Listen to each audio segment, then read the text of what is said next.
மகாகுரு நமக, மகா பிரம்மே நமக. திருவார் திரு அழுக்கு சாமிகள் திருவடிகளே போற்றி. நாம் இன்னைக்கு பார்க்கக்கூடிய விஷயம், நம்முடைய அழுக்கு சாமிகளால் தரப்பட்ட மகா வாக்கியங்கள்ல ஒன்று பார்க்க போறோம்.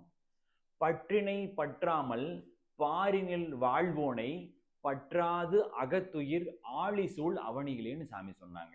எப்படி திருவள்ளுவர் திருக்குறள் தந்தாங்களோ அது மாதிரி சாமி சில வாக்குகள்ல சுருதிங்கிற வாக்கியங்கள்ல மகா வாக்கியமா தந்திருக்கிறாங்க.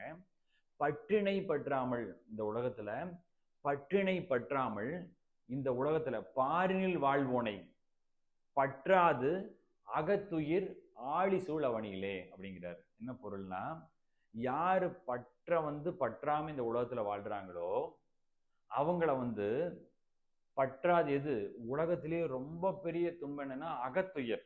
உள்ளுக்குள்ள ஏற்படுற கவலை, உள்ளுக்குள்ள ஏற்படுற கஷ்டம், உள்ளுக்குள்ள ஏற்படுற வேதனை, உள்ளுக்குள்ள ஏற்படுற எல்லா சிரமங்களையுமே அகத்துயர்னு பொருள் சொல்றாங்க. அந்த அகத்துயர் நமக்கு வராது. எப்படி வராது? இந்த ஆழிசூழ் அவனியிலே, அதாவது ஒரு பங்கு நிலத்திலையும் 3 பங்கு நீராவும் இருக்கக்கூடிய இந்த பூமி, அதுல ஆழிசூழ் அவனியிலே, இந்த ஆழி சூழுகின்ற இந்த இந்த அவனிங்கிற இந்த உலகத்துல நம்மளை எதுவுமே பாதிக்காதுங்கிறத அந்த வாக்கியத்துல சொல்றாங்க. எப்போ?